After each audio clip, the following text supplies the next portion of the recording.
Hello বন্ধুরা, তো দেখো আবার রেসিপি চ্যালেঞ্জ তোমাদের কাছে চলে এসেছে আবার 9 দিন পরে। শরীর খারাপ ছিল, মানে তোমার দাদাভাইয়ের খুব খুব শরীর খারাপ ছিল, সর্দি কাশি জ্বর পেটের প্রবলেম ছিল। তো একা একা তো আর চ্যালেঞ্জ ভিডিও করা যায় না, তো ওই জন্য শরীরটা এখনও অতটা ভালো হয়নি, তো কিছুটা হয়েছে ভালো, তো ওই জন্য ভিডিও করতে চলে এসেছে। তো দেখো কি কি আছে, এখানে আছে ফ্রাইড রাইস, আর এখানে আছে মটরশুঁটি দিয়ে আলুর দম, আর এখানে আছে বেগুনি। তোমার দাদা ভাই নেয়নি, কারণ একটু পেটের সমস্যা আছে বলে নেয়নি, আর আমার বেগুন প্রচুর ভালো লাগে, ওই জন্য আমি নিয়ে নিই। তো চলো বন্ধুরা, খাওয়াটা শুরু করে, আর ভিডিওটা ভালো লাগলে অবশ্যই লাইক শেয়ার কমেন্ট আর সাবস্ক্রাইব করে দিও। আর আছে দারুণ পানিশমেন্ট, আমি 9 দিন ধরে ভেবে ভেবে রেখেছি এই পানিশমেন্টটা। তো চলো খাওয়া শুরু করা যাক। 3, 2, 1 স্টার্ট। একটু গরম করলে ভালো হতো, ফ্রাইড রাইসটা একদম ঠান্ডা হয়ে গেছে।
আলুদমটাও খুব সুন্দর হয়েছে।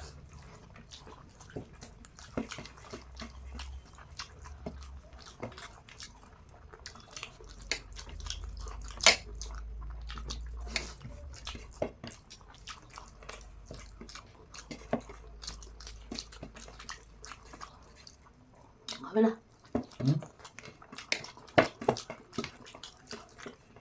আমার খুব জোর খেতে পেয়েছিল, ওই জন্য তাদের দাম আছে।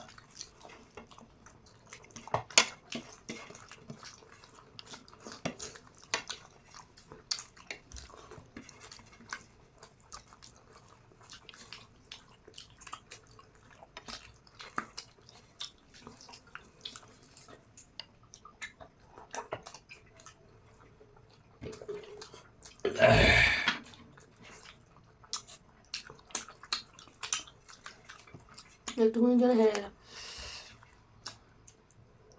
তো বন্ধুরা পানিশমেন্ট দেবো, আমরা তাড়াতাড়ি ফিরে চলে আসছি, তোমরা কোথাও যেও না। কি পানিশমেন্ট আছে দেখো বন্ধুরা, দেখো ফিরে এসেছি আমরা চ্যালেঞ্জ নিয়ে, পানিশমেন্ট নিয়ে। হ্যাঁ সরি, পানিশমেন্ট নিয়ে ফিরে এসেছি। তো আছে নতুন কিছু, এই শুকনো লঙ্কার গুঁড়ো দেখছো, আর এটা হচ্ছে টুথপেস্ট। টুথপেস্ট আর শুকনো লঙ্কার গুঁড়ো মিক্সড করে খাবে। এটা ওর পানিশমেন্ট, আমার নয়। আমি কিন্তু অন্য পানিশমেন্ট ভেবে রেখেছিলাম। তাও দেখো কেমন খাবে ওরা। না হাত পা তো এই অল্প দেবে। মাত পাতো, মাত দিয়ে মিলিয়ে দানা দিয়ে খাবে। হ্যাঁ হ্যাঁ, এই যে আর শুকনো লঙ্কা না বাবা এত, ওই অল্প একটু বেশি পড়ে গেছে, নে খাও। কেমন লাগবে? ভেরি গুড বাবা। চিন্তা করলেই কেমন লাগছে। তা হারার ফলাফলটা তো দিতে হবে না। তো বন্ধুরা দেখো এরকম ধরনের ভিডিও তোমরা দেখতে পাবে, সুন্দর সুন্দর পানিশমেন্ট নিয়ে আসবো চ্যালেঞ্জিং ভিডিওর সঙ্গে। তো তোমরা ভিডিওটা দেখতে থাকো। তো এখনো মতন টাটা।